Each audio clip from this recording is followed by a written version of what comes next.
kamu mau masuk Islam, kamu udah yakin ya silahkan seperti itu. Kalau ibu sikapnya masih nggak rela gitu, nggak rela. Oh ini anak saya kok murtad ibaratnya kan gitu, nggak rela dia gitu, tersesat gitu ya.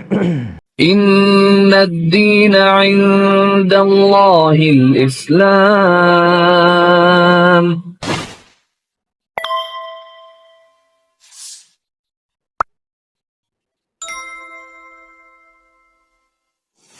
Assalamualaikum warahmatullahi wabarakatuh. Alhamdulillah. Wassalatu wassalamu ala rasulillah amma ba'du. Mitra muslim yang dirahmati Allah dimanapun Anda berada, alhamdulillah kita ketemu lagi di Balubait TV. Kali ini dalam program Sobat Hijrah. Sobat Hijrah mengungkap dan mempelajari kisah perjalanan iman seorang hamba. Dan alhamdulillah pada kesempatan kali ini kita berhasil mengundang seseorang gitu. Karena saya tahu beliau ini banyak kiprahnya, dan saya juga baru tahu kalau beliau ini dulunya belum berislam ya. Iya. Oke, kita langsung sapa beliau aja ya. Monggo. Assalamualaikum warahmatullahi wabarakatuh. Waalaikumsalam warahmatullahi wabarakatuh. Panggil abang aja ya. Iya, Bang. Gimana kabarnya Bang? Alhamdulillah sehat-sehat. Boleh perkenalkan Bang sama teman Sobat Hijrah kita di Balubait TV ini. Assalamualaikum warahmatullahi wabarakatuh. Waalaikumsalam warahmatullahi wabarakatuh. Alhamdulillah wassalatu wassalamu warahmatullah. Perkenalkan, nama saya Muhammad Yunus Prayitno, yang sebelumnya nama saya Yohanes Maria Viani Prayitno. Itu nama baptis saya dulu. Lahir tahun 84 ya, 1984. Tepatnya 4 Agustus di Pulau Lombok, Mataram. NTB. Iya. So, berarti dulu itu agamanya apa, Bang? Sebenarnya kalau lihat track record ibu saya itu Katolik ya. Katolik, iya. Tapi bapak Protestan. Oh iya. Akhirnya ibu yang mengalah, jadi Protestan gitu. Iya, nama-namanya itu nama-nama Katolik. Nama-nama Katolik ya. Baptis. Berarti saya pengen tahu ini Bang, berarti dulu terlahir Katolik ya? Iya. Katolik ya. Iya. Ceritanya bagaimana Bang sampai ada kalau dalam bahasa sananya kan kok iso ke agama Islam gitu? Iya, Masya Allah. Jadinya flashback yang bisa saya ingat itu waktu SD itu kan ya namanya kita SD di SD kampung kan, mayoritas Muslim. Jadinya yang selain Islam itu bisa dihitung jari, gitu kan. Waktu pelajaran agama ya saya terkadang keluar kan, karena beda agama ya kita dipersilahkan di luar. Tapi terkadang saya kepingin juga gitu, ikut-ikut dengar gitu kan. Akhirnya terkadang ya di kelas juga dengar-dengar gitu. Tapi saat itu sih belum ada ketertarikan ya, belum ada ketertarikan, biasa saja. Pemicunya itu seingat saya justru ya diawali dari olok-olokan teman-teman. Wah kamu nyembah Tuhannya kok telanjang gitu. Ya biasa anak-anak kan saling bully gitu kan. Ada patung-patung gitu kan ya. Patung, nyembah patung lah, nyembah Tuhannya kok telanjang gitu kan. Nah, saya mau ngebalas itu bingung, balasannya apa ya gitu. Saya waktu itu cuma mampu membalas dengan ya mending saya berwujud ketimbang kamu sembah langit. Oh gitu. Artinya kan saya mau membuli dia, Tuhannya nggak kelihatan kan gitu. Maksudnya tidak ada avatarnya gitu kan, nggak ada patungnya gitu. Orang Islam ngapain ya mungkin nyembah langit gitu. Tapi bulian itu justru ibaratnya kayak membangunkan kita tidur gitu, kayak bangun gitu. Jadinya muncul pertanyaan-pertanyaan dari sana. Nah, gitu. Pertanyaan itu muncul pemicunya sejak kapan itu, Bang? Sampai akhirnya mulai menapaki itu. Sejak mulai dibully-bully seperti itu, muncullah pertanyaan-pertanyaan seperti lah kok di Indonesia ini ada 5 agama ya, kayak gitu kan. Kalau di kita kan ya semua agama intinya satu Tuhan kan begitu. Cuma kan saya berpikir gitu loh. Tapi kok konsep di Tuhan saya kok 3 in 1 gitu kan. Jadinya sempat bertanya, tapi karena namanya kita anak-anak, jadinya punya keterbatasan daya pikir, daya logis, sehingga ya sudahlah, saat itu ya mengalir aja. Tapi subhanallah yang namanya fitrah itu, saya waktu tamat SD naik ke SMP itu minta disunat. Saya minta disunat. Tapi Katolik kan boleh memang disunat ya, Katolik ya? Cuma kan waktu itu saya udah Protestan. Oh iya benar. Ya kan? Jadinya ibu saya waktu itu apa ya? Udah curiga gitu. Udah curiga, ini kenapa ini? Kamu masuk Islam ya? Waktu itu saya enggak, kan alasan kesehatan aja gitu. Masuk SMP ini ya? Ya, soalnya paman saya yang Katolik itu sunat. Jadinya saya beralasan paman saya gitu. Om kan Om Joni namanya. Om Joni kan disunat gitu. Kan buat kesehatan gitu. Akhirnya diizinkan, akhirnya saya sunat gitu. Nah, itu proses yang pertama ya. Sebelumnya juga kan di RCTI atau TVRI ya, biasanya kan ada adzan kan. Biasanya saya ikuti tuh. Orang adzan, Allahu Akbar. Ada artinya di bawah ini ya? Ya, itu saya ikuti, adzannya ikuti. Dan karena orang rumah melihat itu hal yang lucu, jadinya ketawa-ketawa aja. Diketawain aja gitu. Apalagi didukung salah satu tante saya, kakaknya Umi, kakaknya ibu saya itu sudah hajah, hajah Siti Salmah. Ya, jadinya beliau muslimah dan anak-anaknya pun juga rata-rata muslim. Tapi ada satu yang murtad agama Buddha karena ikut suami. Bang, berarti ketika ada pertanyaan-pertanyaan tentang ketuhanan itu yang sampai pernah bertanya ke orang tua nggak gitu? Apa jawaban mereka dahulu?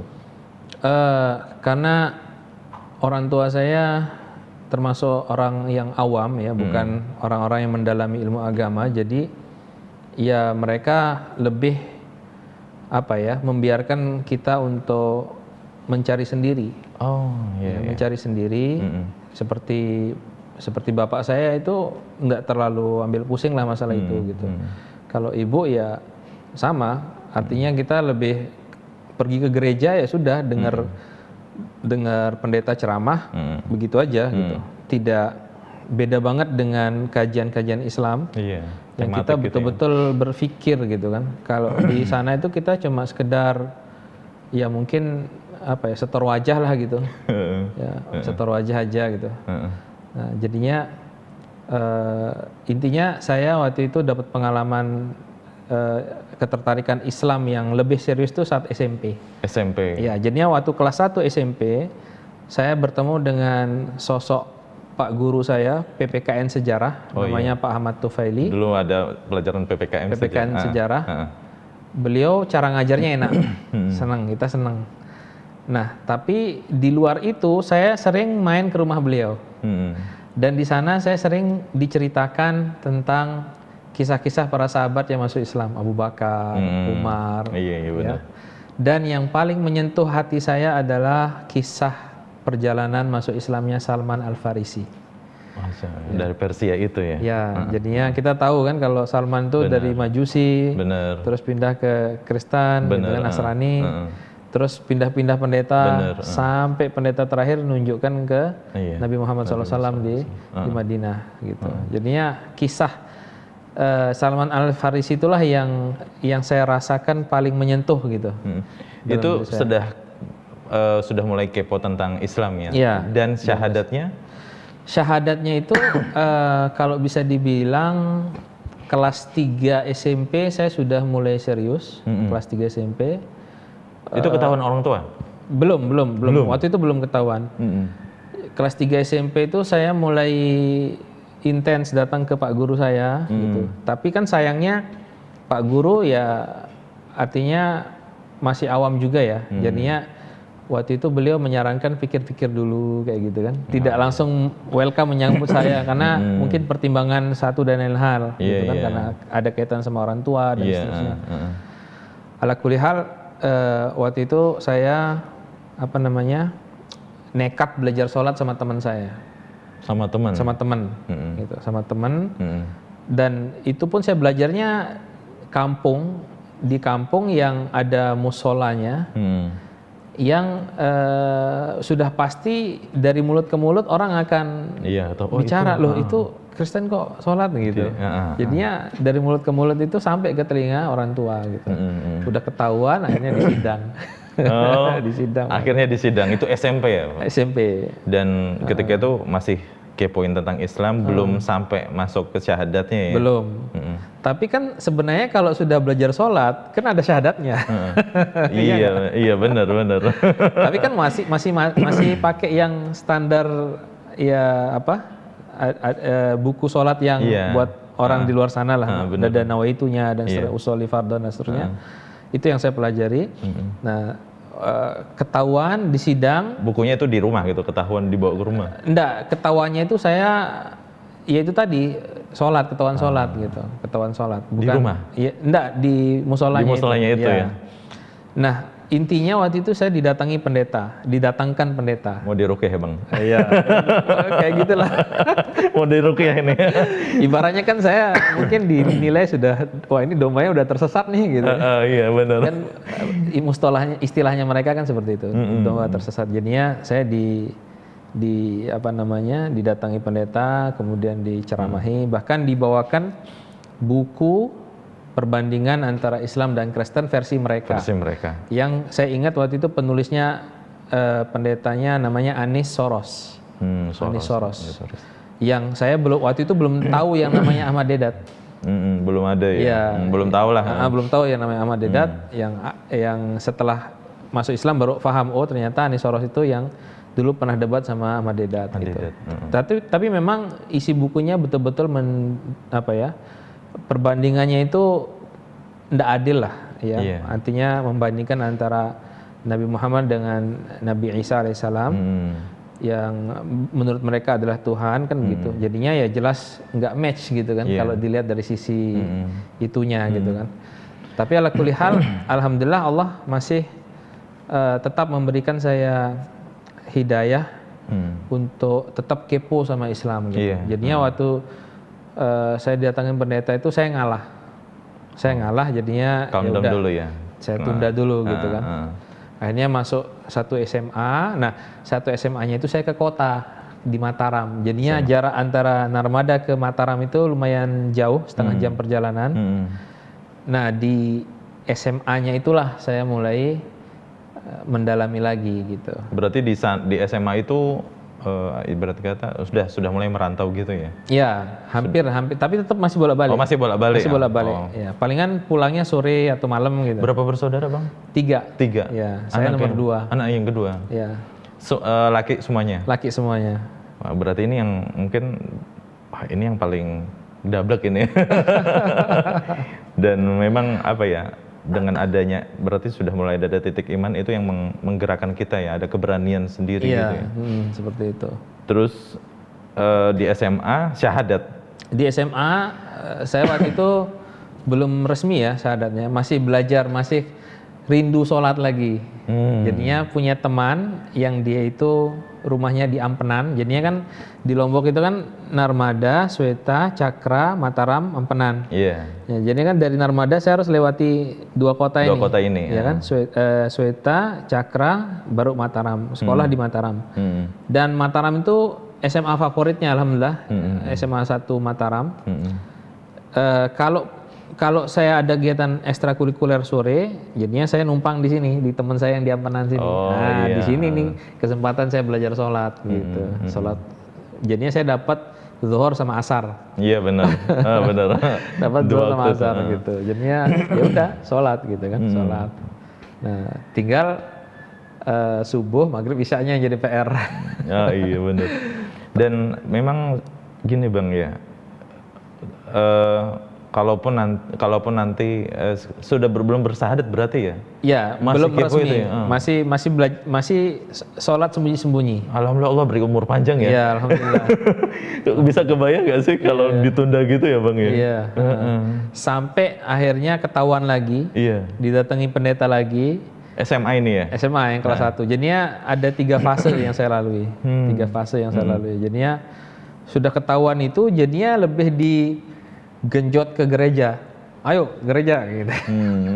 Tapi di gereja itu saya sudah apa ya, istighfar aja gitu. Oh iya, boleh. Udah malas gitu. Udah malas. Orang kan pada nyanyi-nyanyi, saya ya istighfar ya, astagfirullah. Istighfar. Dan berarti sudah ini ya, sudah mulai masuk ya. Iya, udah mulai tinggal masuk. membuncah keimanan. Berarti syahadat mulai tenang itu Kelas 2. SMA. Iya, jadinya kisahnya itu tatkala di kelas 2 SMA awal-awal, pokoknya tahun 2000, itu kan ada kasus Ambon. Iya betul. Kita itu ngungsi. Ya, ada yang ke Bali, ada yang ke Surabaya. Waktu itu apa ya?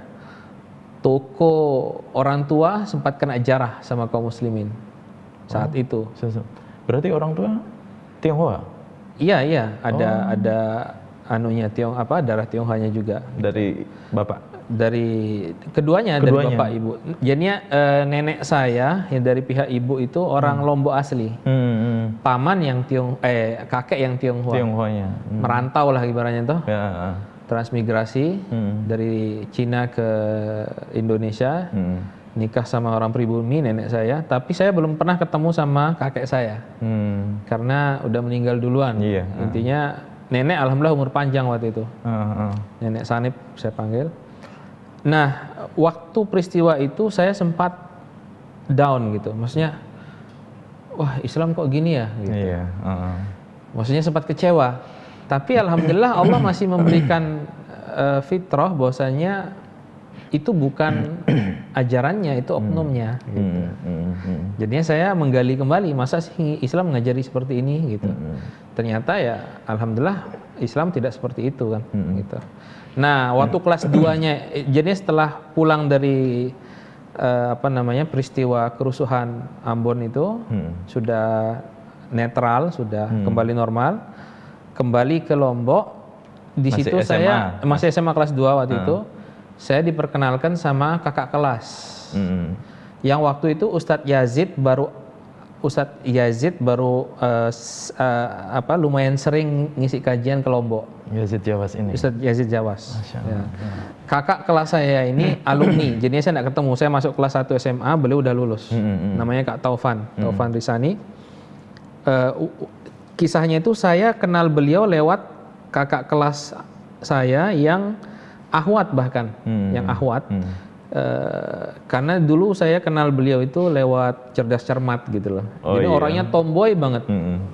Masih ada cerdas cermat dulu ya? Cerdas cermat ya. Jadinya rambutnya pendek. Begitu saya masuk 1 SMA ini beliaunya udah jilbab panjang. Masya Allah gitu. Jilbabnya udah lebar gitu. Dan waktu itu saya ingat majalah El Fatah kan ada majalah Sunnah, majalah El Fatah itu baru terbit majalah El Fatah.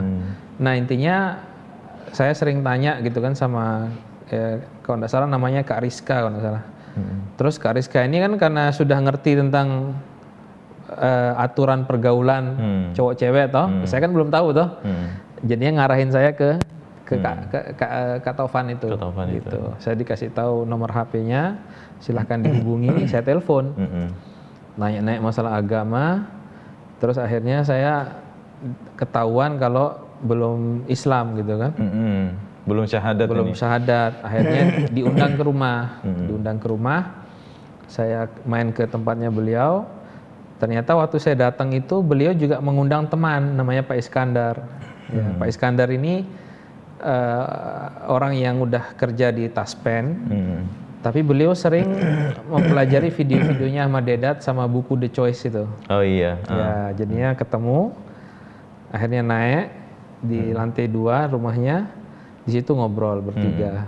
Saya dibukakan tentang keluaran dalam Bible gitu. Akhirnya saya mantep dah nih, udah mantep. Saya udah mantep dah nih masuk Islam. Tapi nanti pas kuliah. Itu yang ngomong itu siapa? Saya. Oh, pas kuliah. Tapi sudah syahadat.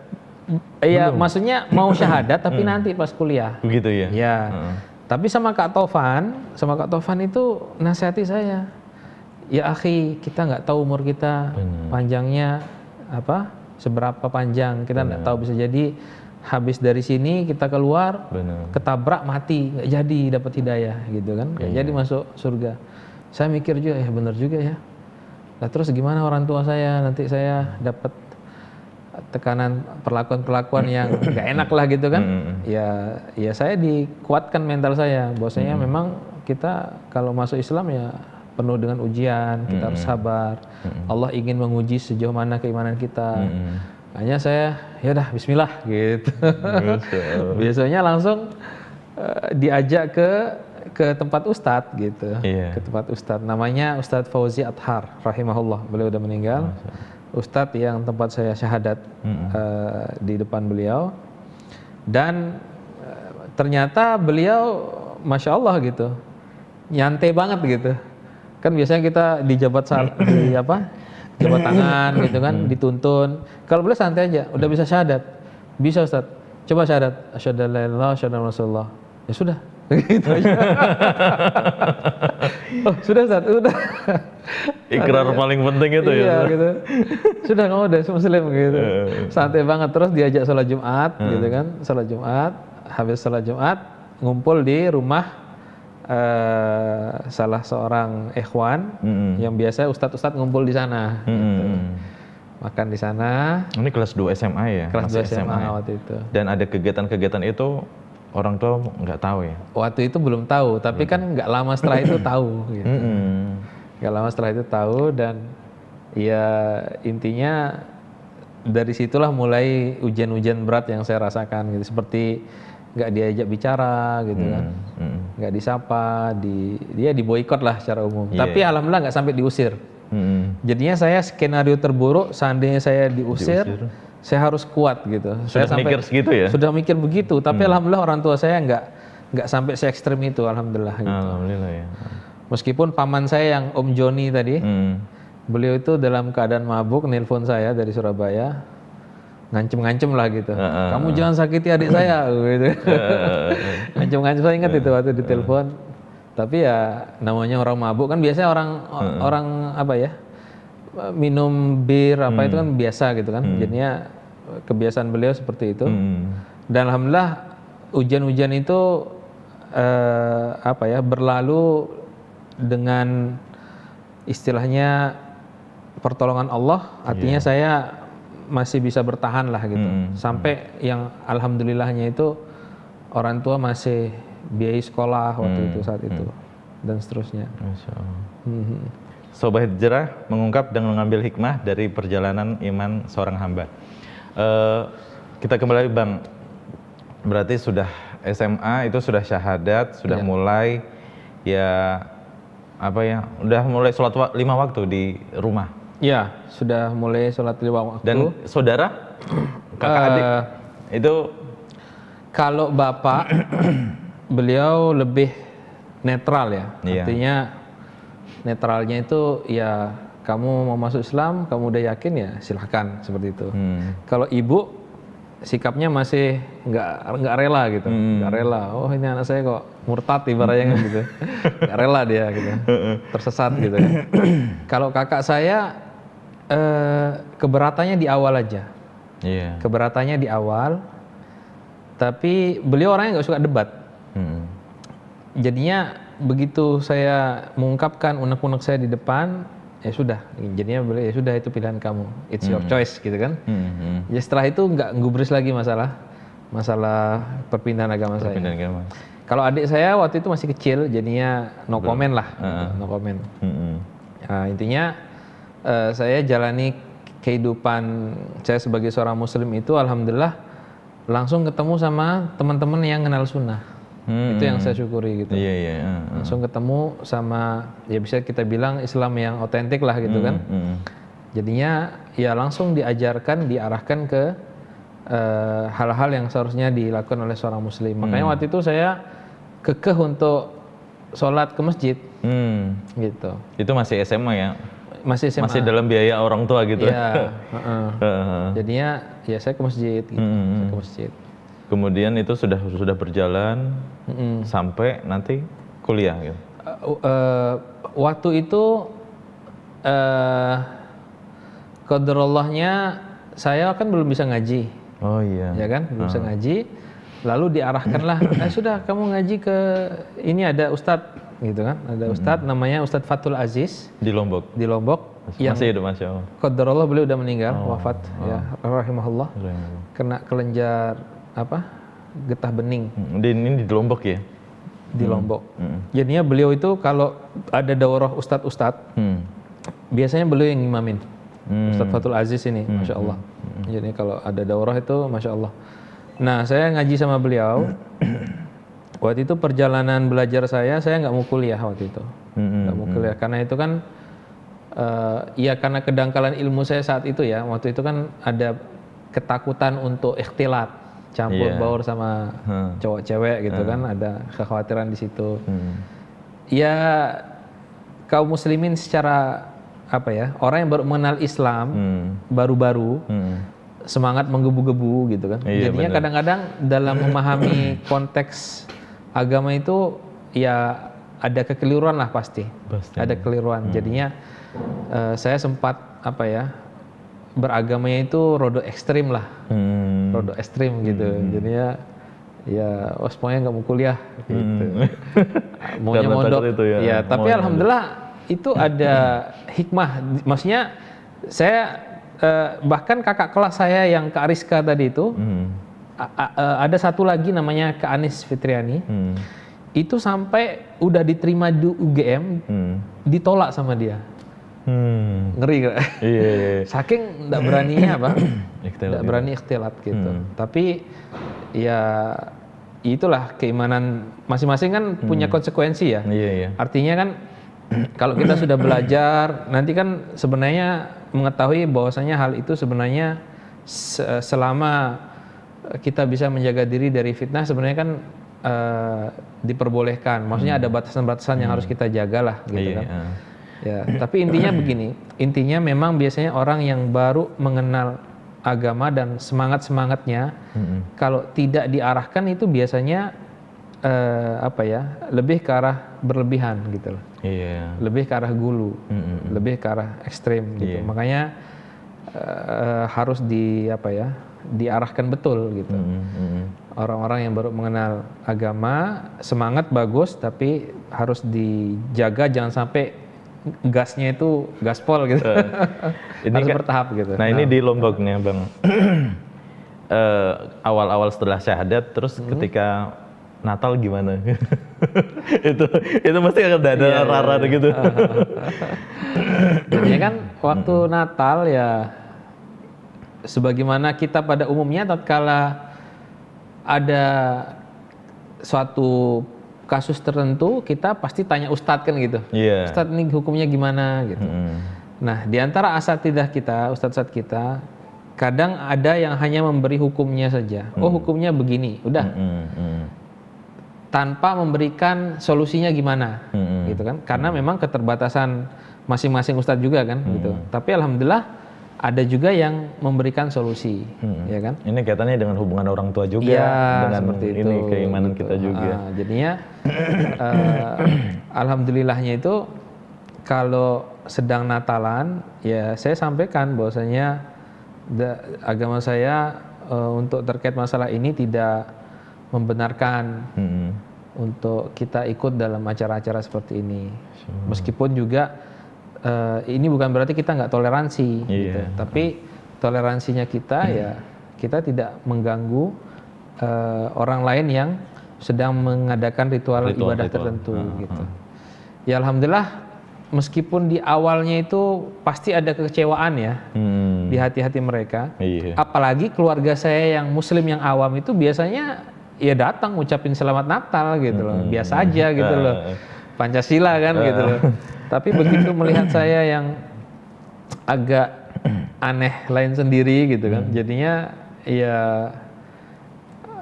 ya merasa aneh saja. Dan itu memang sedekah Rasulullah SAW. Ya kan, Rasulullah kan pernah bersabda badal Islamu goriban wa sayaudu goriban kama bada fatubalil guroba kan gitu. Islam ini awalnya asing, ya kan, dan akan kembali asing, maka berbahagialah orang-orang yang merasa asing, terasingi. Ya, saya ingat betul waktu itu kakak sepupu saya yang anak perempuannya tante saya, itu dia datang menghampiri saya dengan pakaian yang seadanya lah, nggak pakai jilbab, maksudnya pakai baju biasa gitu baju. Dan dia waktu itu sempat sentuh saya, ya langsung saya inilah menghindar gitu kan, bukan mahram saya gitu kan.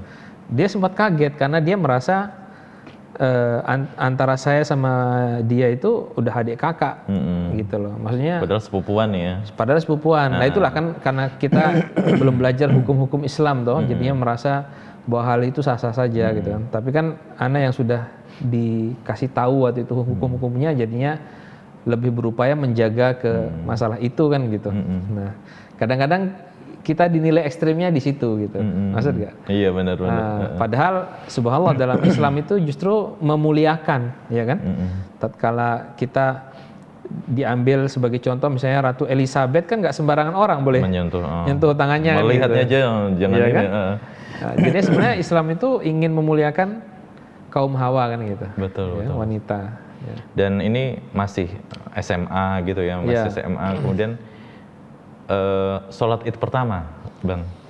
Sholat Id pertama di keluarga yang itu masih agama yang dulu. Iya, sholat Id pertama itu saya kalau nggak salah di Mataram. Oh iya. Jadinya tatkala keluarga saya sholat Idnya yang deket-deket, saya tetap ngotot harus ke Mataram. Maksudnya nyari yang sesuai sunnah lah gitu. Dan awalnya ya dapat pertentangan tentunya awalnya, tapi sebagaimana saya sudah dipesan yang namanya gelombang itu ya biasa di awal-awal seperti itu. Ya artinya kita kuat-kuatan mental aja gitu kan. Alhamdulillah berlalunya waktu biasa gitu. Tahun berikutnya udah biasa aja gitu. SMA selesai terus? Waktu itu saya belajar, saya karena nggak melanjutkan kuliah, saya fokus ngaji di Ustadz Fatah ini, Ustadz Fathul Aziz. Jadi dia masuk ke pondoknya gitu kan. Dan subhanallah pondoknya beliau itu sangat-sangat sederhana di dalam kampung. Ukurannya itu kecil banget gitu. Mungkin masih lebih luas ruangan ini ketimbang pondoknya beliau gitu. Dan itu beliau tinggal di sana bersama anak istrinya dan santri-santrinya, subhanallah gitu. Sangat sederhana sekali. Itu pondok pesantren sana ya? Iya, nama pondok pesantrennya Ubay bin Ka'ab. Ubay bin Ka'ab. Di Lombok ya. Iya. Masih ada sekarang? Qadarullah karena beliau wafat jadinya mungkin penerusnya nggak ada, jadinya setahu saya sih agak masih fasib ya sekarang. Belum lanjut lagi. Nah, berarti mondok di situ usia menggantikan kuliah itu ya? Iya, tapi itu cuma setahun ya. Setahun karena saya memang cuma kepingin dapat ilmu belajar baca Al-Qur'annya saja, nggak sampai menghafal gitu. Karena memang saya merasa agak berat menghafal Al-Qur'an. Terus waktu itu saya diarahkan mondok ke Al-Furqon di Gresik. Gresik? Ya. Mondok di Al-Furqon di Gresik. Minta izin orang tua, izinnya gimana? Iya, waktu itu alhamdulillah posisinya orang tua sudah merelakan ya, merelakan sehingga saya mondok pun ya sudah. Yang penting jangan teroris aja. Ya karena mungkin sudah, ini kok agak aneh sedikit gitu ya. Seperti itu. Dan saya berulang kali meyakinkan orang tua bahwasanya yang saya pelajari ini bukan bukan mengarah ke sana gitu. Mengarah ke sana. Dan ini buat sobat hijrah di manapun Anda berada, jadi karena keimanan ya, keimanan ada keberanian, kemudian dan saya itu salutnya sampai belajar agama sampai mondok ya. Iya. Alhamdulillah. Tapi waktu mondok pun memang banyak ujian ya, artinya ini sudah ke Gresik. Iya, udah ke Gresik. Saya belajar di sana itu 2 tahun. 2 tahun. Hanya saja qadarallahnya itu saya nggak sampai selesai di sana. Kenapa? Karena waktu itu qadarullah ngebet kepingin nikah. Oh iya. Ngebet kepingin nikah. Maksudnya saya merasakan masa-masa remaja gitu kan. Gejolaknya itu subhanallah gitu. Takut jatuh ke perzinahan. Waktu itu sempat ketemu sama seorang kenalan yang santrinya dari Lombok juga, dari Lombok dan mau mondok di sana juga, Gresik di juga. Gresik juga. Akhirnya saya putuskan untuk nembung orang tuanya gitu, nembung orang tuanya pulang ke Lombok. Tapi qadarullah waktu itu qadarullah masya fa'ala, intinya dari pihak keluarganya belum mengizinkan. Dan saya ngambil hikmahnya nggak jadi nikah toh. Tapi untuk qadarullah mau balik ke mana? Ke Gresik lagi saya malu. Malu, akhirnya diarahkan oleh Ustadz Mubarak bin Mu'alim yang selain Ustadz Yazid beliau juga intens ngisi di Lombok. Beliau ngarahkan, sudah antum ke Surabaya aja, dulu itu masih Al Irsyad Surabaya. Al Irsyad Surabaya yang transisi pindah berubah menjadi Setai Ali, ya, Sekolah Tinggi Agama Islam Ali bin Abi Thalib, Setai Ali di Surabaya. Akhirnya saya ke sana, tapi qadarullah lagi-lagi saya nggak selesai di sana, setahun setengah aja. Kronologinya itu semester pertama lancar, semester kedua qadarullah saya sakit agak parah, sehingga saya harus pulang berobat di rumah. Teman-teman sudah ujian. Waktu saya balik, saya minta sama Ustadz supaya ngulang semester kedua. Tapi Ustadz Mubarak nggak ngizinkan, lanjut semester 3. Nah ini saya keteteran di sini. Saya keteteran, nggak bisa ngikuti pelajarannya. Akhirnya saya karena ketidaksabaran saya waktu itu, intinya saya keluar dari pondok dan memutuskan untuk kerja karena udah kepingin banget nikah. Akhirnya saya kerja di Palu. Dari Gresik ke Palu. Dari Gresik dari Gresik ke Surabaya, terus ke Palu. Iya. Di Palu itu saya punya kakak sepupu yang paman saya itu ada dari pihak bapak ya, di Surabaya, punya usaha toko bangunan. Jadinya anaknya ini, kakak sepupu saya ini nikah sama orang Palu.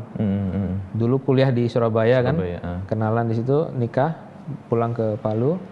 Beliau ada usaha toko bangunan di sana, jadinya saya ditawarkan bantu-bantu di sana. Akhirnya saya karena kepingin cari pengalaman kerja, saya nyoba pergi Palu. Tapi di situ cuma 4 bulan ya. 4 bulan. Kenapa 4 bulan? Karena jadinya ternyata setelah terjun ke dunia kerja itu nggak belajar itu jadi aneh gitu, maksud nggak? Oh iya. Yang awalnya mondok jadi kerja itu jadi aneh gitu. Waktu itu saya bertahan karena ada seorang ustadz di sana, namanya Ustadz Amiruddin Jalil, LC. Beliau muridnya Ustadz Abdul Hakim juga, Ustadz Abdul Hakim Abdad. Saya bisa bertahan karena ada beliau di sana. Jadi ada kajian tafsir Ibnu Katsir setiap Sabtu sore. Jadinya yang penting masih ada ngajinya aja, saya masih bisa bertahan gitu. Jadinya ada makanan rohani lah gitu kan. Bukan nggak hanya kerja terus gitu. Iya. Tapi qadarullah 3 bulan saya di sana, beliau ini ditarik ke Makassar. Nah ini ceritanya mau dapat istri nih. Oh iya. Jadinya ditarik ke Makassar. Sebulan saya jalani tanpa beliau, saya merasa futur. Wah ini bahaya nih, iman saya bisa tergerus nih kalau di situ. Bahkan circle saya itu kan ya buruh bangunan yang biasanya berjudi, mabuk, main cewek gitu kan. Bahkan saya sempat ditawarin juga, mas deket tuh cuma 100.000 gitu. Saya kan jadi takut gitu. Ya Allah.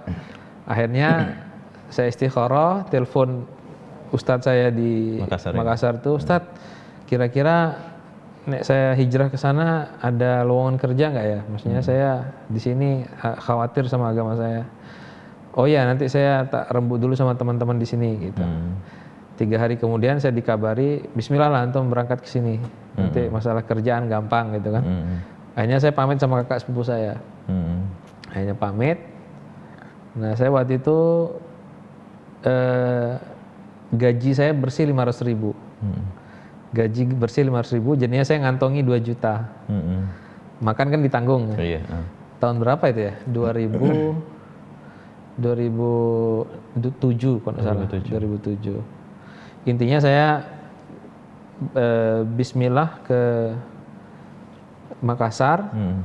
Di Makassar saya bertahan berapa bulan sampai ya itu tadi saya yakin hadisnya Rasulullah SAW, man taraka syai'an lillah awadahullah khairan minhu. Barang siapa meninggalkan suatu karena Allah, Allah ganti yang lebih baik gitu kan. Jadi saya merasa bahwasanya saya dapat jodoh di sana itu ya karena hijrah saya dari Palu itu gitu. Karena kalau saya bertahan di situ, nggak tahu, mungkin saya waliyadzubillah jatuh ke perzinahan, wallahu ta'ala alam gitu kan. Alhamdulillah setelah hijrah ternyata Allah mudahkan jodoh saya di sana. Padahal kita tahu bersama kan, Makassar itu umumnya ada uang panai lah, ada uang panai gitu. Subhanallah gitu. Bang, saya menemukan ada beberapa mu'alaf ya, dan saya lihat ya ini campur tangannya Allah juga ya, yang menemani perjalanan hijrah Bang ini sampai mondok ya. Dan ada kiat nggak buat teman-teman yang yang saat ini sedang mencari kayak gitu ya, biar menekuni agamanya itu seperti ya kayak gini gitu. Iya. Serius gitu. Jadinya memang nawaitu itu penting ya, keikhlasan itu penting. Artinya tatkala kita menjalani kehidupan agama ya, di mana kita dituntut untuk menjadi hamba-hamba Allah yang taat gitu kan. Kebanyakan kan kita mungkin salah niat ya, niat. Misalnya tatkala kita mondok mungkin niatnya pengen jadi ustadz kan kayak gitu. Ini kan termasuk niat-niat yang keliru sebenarnya, niat yang salah.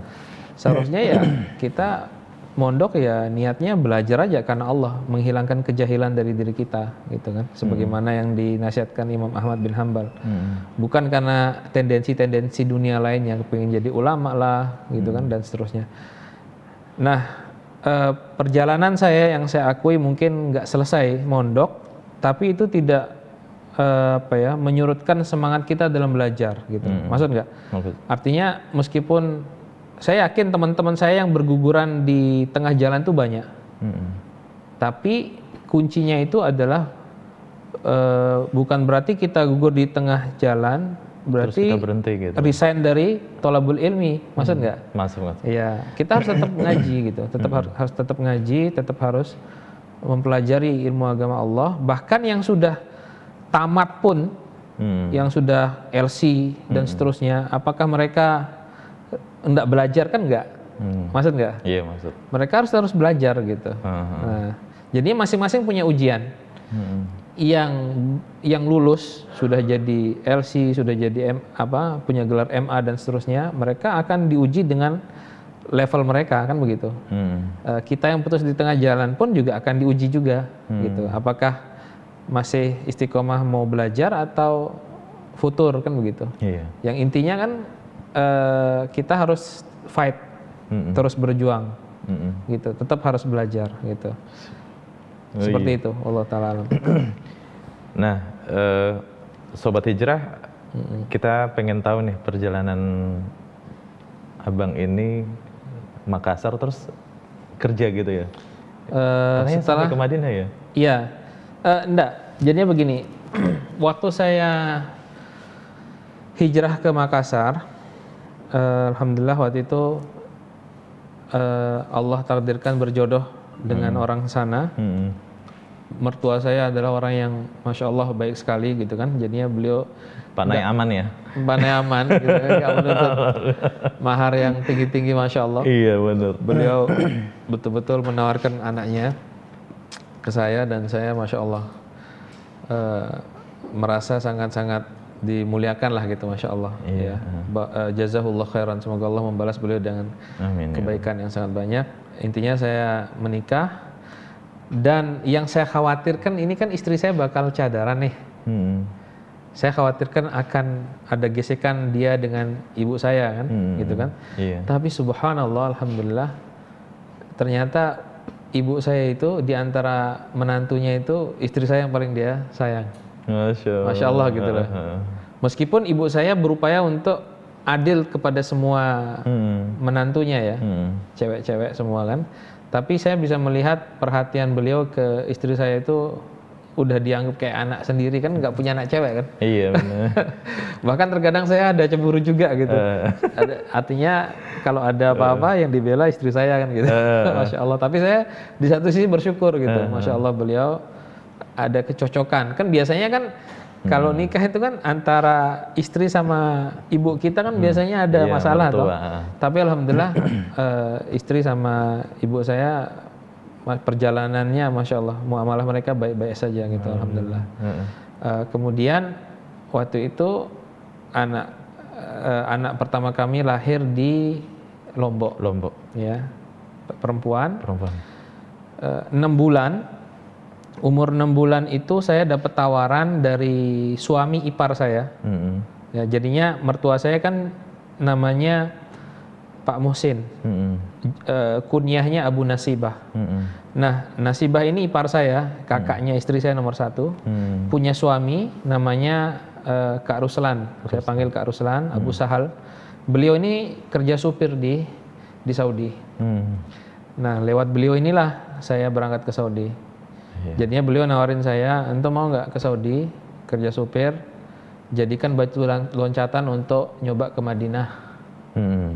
Dan Bismillah itu yang saya lakukan. Waktu itu saya udah nggak mikir bakal ninggalin istri 2 tahun. Oh, ninggalin istri ini ya? 2 tahun kan lama Pak, Bang, iya nggak? 2 tahun kan sudah punya anak lagi. Udah.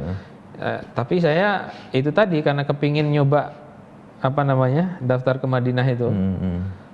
Saya Bismillah tekadkan berangkat gitu. Jadinya saya berangkat di kontrak minimal memang 2 tahun untuk kerja supir, dan itu saya manfaatkan untuk nyoba daftar ke Madinah. Tapi ternyata memang wa ma tasyauna illa yasha Allah. Tidaklah kamu berkehendak kecuali kehendakmu itu pasti di bawah kehendaknya Allah. Artinya kalau Allah memang belum mentakdirkan ya kita harus legowo. Dan memang di Madinah itu meskipun kita minta referensi sama ustadz-ustadz yang punya nama. Waktu itu saya ingat Ustadz Ali Misri. Ali Misri itu baru pulang dari Madinah, ngisi di Makassar. Kita minta rekomendasi tazkiyah. Ustadz minta tolong Ustadz tazkiyah. Tapi beliau bilang rekomendasi saya itu nggak begitu urgent di sana itu, gitu. Artinya ya itu nasib-nasiban lah gitu. Ya sama kehendak Allah ya. Iya. Ada jadinya banyak kasus. Ada yang sudah persyaratannya udah lengkap, orangnya memang pinter, juara 1 di pondok, begitu daftar nggak keterima. Ada yang berkasnya nggak sempurna, orangnya pas-pasan, itu pun dia mungkin ya nggak serius-serius amat. Ya kalau keterima syukur, nggak ya nggak apa-apa gitu. Nggak bersemangat banget gitu, ndak. Ya keterima. Gitu. Itu antum.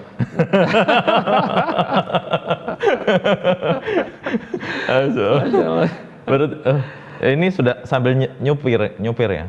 Sambil nyetir ya? Iya, Masya Allah. Jadinya anak waktu itu gini, waktu itu saya di Madinah itu, qadarullah saya nggak sempat keterima di Madinah.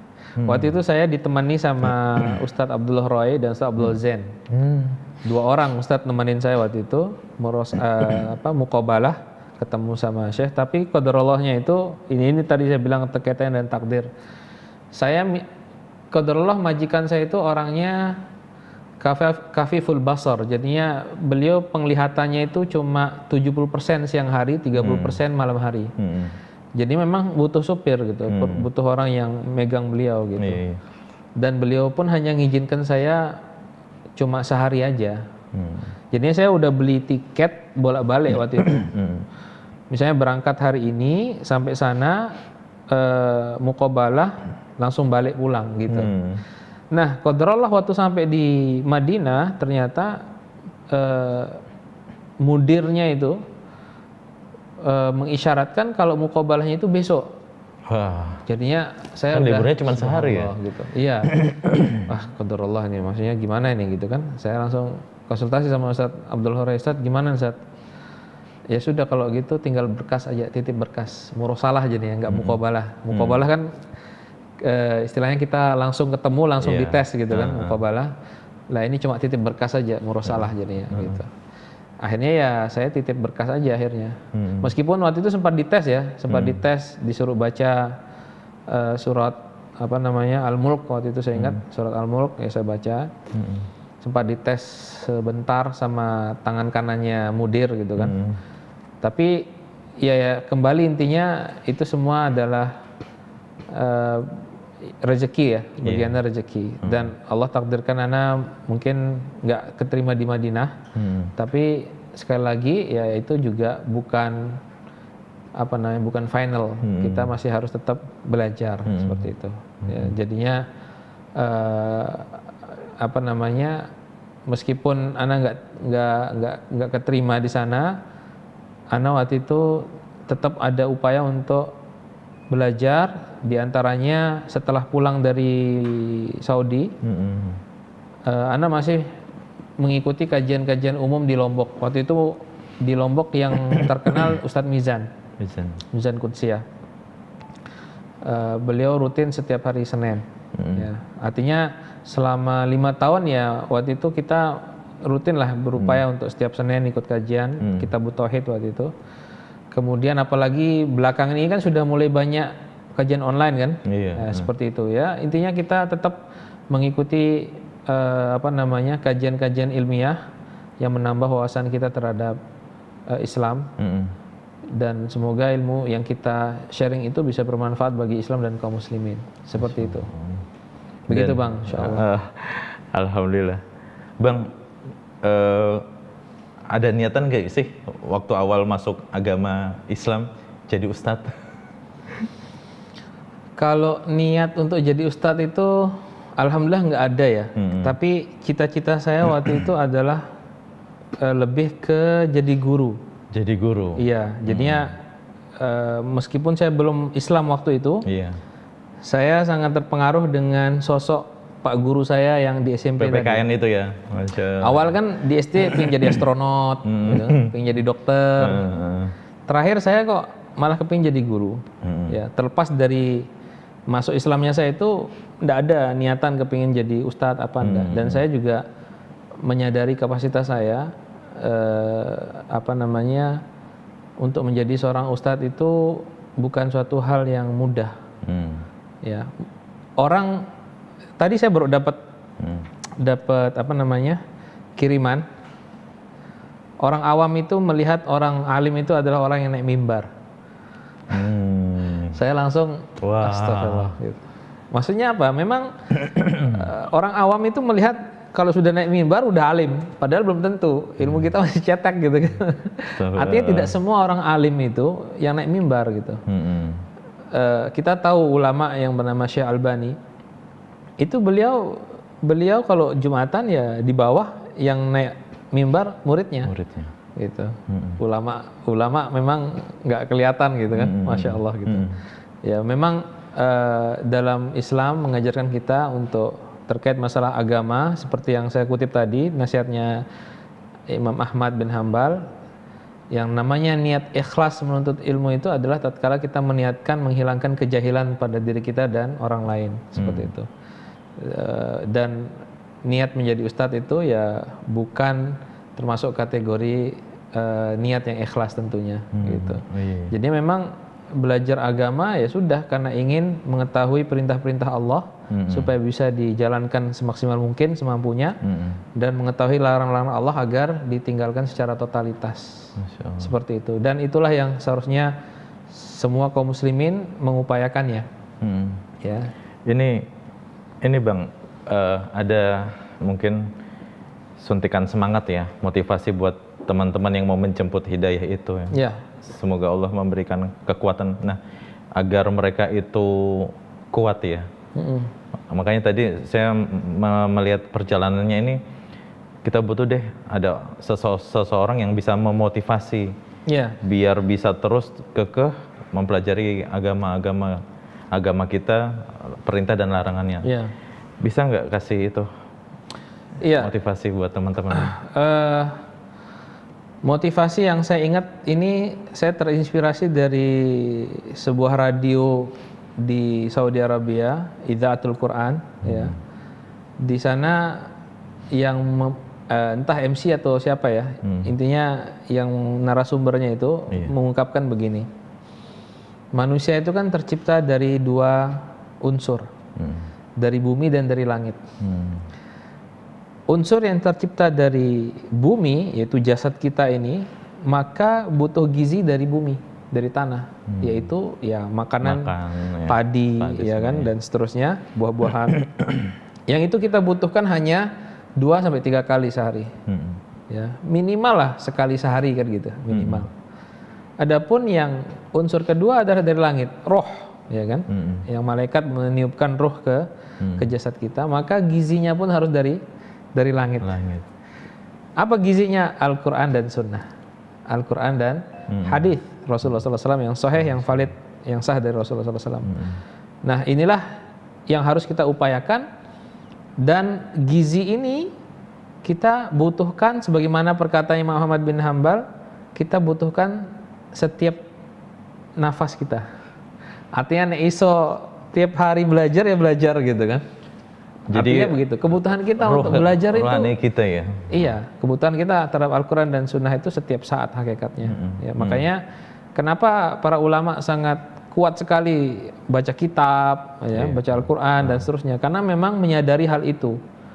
Sementara kita memang terkadang di samping sibuk sama dunia, makanya kita harus menguatkan untuk memotivasi diri kita. Saya butuh nih, ibaratnya kayak ikan yang keluar dari air gitu kan. Dia harus cepat-cepat masuk ke air lagi.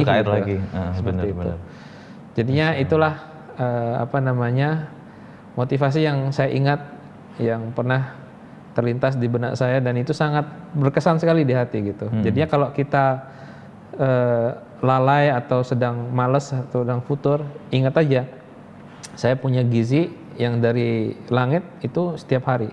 Maka saya harus perbanyak porsi saya membaca Al-Quran, membaca hadis, gitu kan. Nah, yang tidak kalah pentingnya adalah kuncinya, yaitu bahasa Arab. Dan ini ujian bagi kaum muslimin. Artinya banyak kaum muslimin yang merasa berat untuk mempelajari bahasa Arab, karena memang itu salah satu upaya tipu daya syaitan untuk melemahkan semangat kita. Ya, kalau kita tidak paham bahasa Arab kan berarti tidak menikmati mukjizat yang sekarang masih eksis, yaitu Al-Quran. Iya enggak? Iya. Jadinya kita butuh kunci ini, yaitu bahasa Arab, untuk bisa nikmat dalam merenungi firman-firman Allah dalam Al-Quran, dan juga hadis-hadis Rasulullah SAW. Jadinya dengan kita mempelajari bahasa Arab itu diharapkan tatkala kita membaca Al-Quran, kita merasakan dialog dengan Allah. Tatkala baca hadis, kita merasa sedang interaksi dengan Rasulullah SAW. Tatkala kita baca kitab, kita sedang interaksi dengan para ulama yang menjelaskan Al-Quran dan hadis tersebut. Ini komplit, kayaknya kita insya Allah akan mengundang Bang Yunus lagi ya, insya Allah. Saya memikirkan memang kayaknya butuh ada suatu kurikulum buat teman-teman yang mualaf itu ya. Jadi untuk menguatkan mereka, memotivasi mereka seperti itu. Demikian Sobat Hijrah, insya Allah kita akan ketemu lagi di kesempatan berikutnya. Assalamualaikum warahmatullahi wabarakatuh. Waalaikumsalam warahmatullahi wabarakatuh.